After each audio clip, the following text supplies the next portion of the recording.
ಮರಕ್ಕೆ ಕಾರು ಡಿಕ್ಕಿ ಹೊಡೆದ ಪರಿಣಾಮ ಪೊಲೀಸ್ ಸರ್ಕಲ್ ಇನ್ಸ್ಪೆಕ್ಟರ್ ಸ್ಥಳದಲ್ಲಿ ಸಾವನ್ನಪ್ಪಿದ ಘಟನೆ ದಾವಣಗೆರೆ ಜಿಲ್ಲೆಯಲ್ಲಿ ನಡೆದಿದೆ. 45 ವರ್ಷ ಪ್ರಾಯದ ರಘುನಾಥ್ ರಸ್ತೆ ಅಪಘಾತದಲ್ಲಿ ಸಾವನ್ನಪ್ಪಿದ ಸಿಪಿಐ ರಘುನಾಥ್ ವಿಜಯನಗರ ಮತ್ತು ಕೊಪ್ಪಳ ಜಿಲ್ಲೆಗಳ ಡಿಸಿಆರ್ಇ ಅಧಿಕಾರಿಯಾಗಿ ಕರ್ತವ್ಯ ನಿರ್ವಹಿಸ್ತಾ ಇದ್ರು. ಚಿತ್ರದುರ್ಗದ ಕಡೆಯಿಂದ ಜಗಳೂರು ಕಡೆಗೆ ಬರ್ತಾ ಇರುವಾಗ ನಿಯಂತ್ರಣ ತಪ್ಪಿ ರಸ್ತೆ ಪಕ್ಕದಲ್ಲಿರುವ ಮರಕ್ಕೆ ಕಾರು ಡಿಕ್ಕಿ ಹೊಡೆದಿದೆ.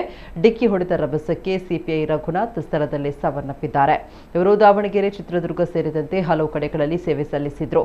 ಘಟನಾ ಸ್ಥಳಕ್ಕೆ ಜಗಳೂರು ಸಿಪಿಐ ಸಿದ್ದರಾಮಯ್ಯ ಭೇಟಿ ನೀಡಿ ಪರಿಶೀಲನೆ ನಡೆಸಿದ್ದಾರೆ.